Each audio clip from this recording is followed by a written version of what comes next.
friends, welcome to my YouTube channel. Today I'll be telling you something about the accounting equation. When I was telling you about the accounting concepts, I took a topic of dual aspect. Dual means दो. अगर हम कोई सामान खरीद रहे हैं तो cash को हम पे ऑफ करेंगे. हर एक ट्रांजैक्शन के दो पहलू होंगे, एक होगा डेबिट और दूसरा होगा क्रेडिट. बिना इन दो एस्पेक्ट्स की अकाउंटिंग हम आगे कैरी फॉरवर्ड नहीं कर सकते हैं, क्योंकि हर एंट्री में कोई अकाउंट डेबिट होगा और कोई अकाउंट क्रेडिट होगा. हर एक रिसीवर के लिए दूसरा गिवर होना चाहिए, एक्सपेंस के लिए इनकम होना चाहिए, और अगर कोई सामान फर्म में एंटर कर रहा है तो उसको फर्म से जाना भी चाहिए. तो किसी भी ट्रांजैक्शन में मिनिमम 2 अकाउंट्स इफेक्ट होते हैं. इसे हम कहते हैं डुअल एस्पेक्ट कॉन्सेप्ट, और इसी के आधार पे हमने बनाया है अकाउंटिंग इक्वेशन, जिसका फॉर्मूला होता है assets is equal to the sum of capital plus liabilities. अगर किसी पॉइंट पे दोनों बराबर नहीं हैं तो अकाउंटिंग इक्वेशन फॉलो नहीं होगा, तो अकाउंट्स कहीं ना कहीं गड़बड़ ज़रूर हुआ है.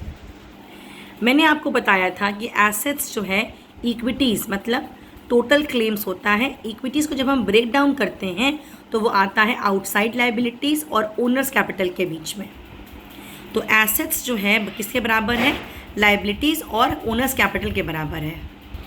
अब इसका एक प्रैक्टिकल एस्पेक्ट पढ़ेंगे जिससे कि टर्म और क्लियर हो जाएगा.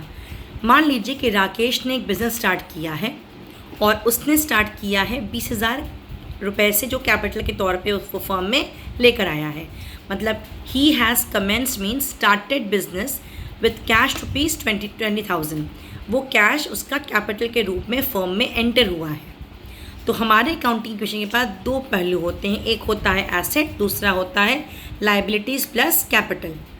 अब क्योंकि वो फर्म में कैश लेकर आया है, कैश हमारा करंट एसेट होता है, तो एक तरफ से हमारा करंट एसेट इंक्रीज़ हुआ है और दूसरी तरफ से हमारा कैपिटल भी इंक्रीज़ हुआ है 20,000 रुपये से. तो इस ट्रांजैक्शन के मुताबिक दोनों एस्पेक्ट अफेक्ट हुए हैं, एक एसेट और एक दूसरा कैपिटल. तो मैंने आपको बताया कि इस पर्टिकुलर ट्रांजैक्शन से दोनों साइड बराबर इफेक्ट होंगे, नहीं तो कुछ न कुछ गड़बड़ है. एक साइड दूसरी साइड को आपस में कैंसिल कर देगा और नेट इफेक्ट इसका ज़ीरो आएगा हमेशा. तो देखा आपने कि एक ट्रांजैक्शन के हमेशा दो पहलू होंगे, बट उनका जब हम समावेश करेंगे, जब प्लस और माइनस करेंगे तो दोनों कैंसिल होकर ज़ीरो इफेक्ट आएगा. तो इसीलिए हर एक ट्रांजैक्शन के लिए अकाउंटिंग इक्वेशन को फॉलो करना है और उसे होल्ड करना है, बिना उसके अकाउंट सॉल्व नहीं हो पाएगा. आज मैंने एक ट्रांजैक्शन से आपको समझाने की कोशिश की है.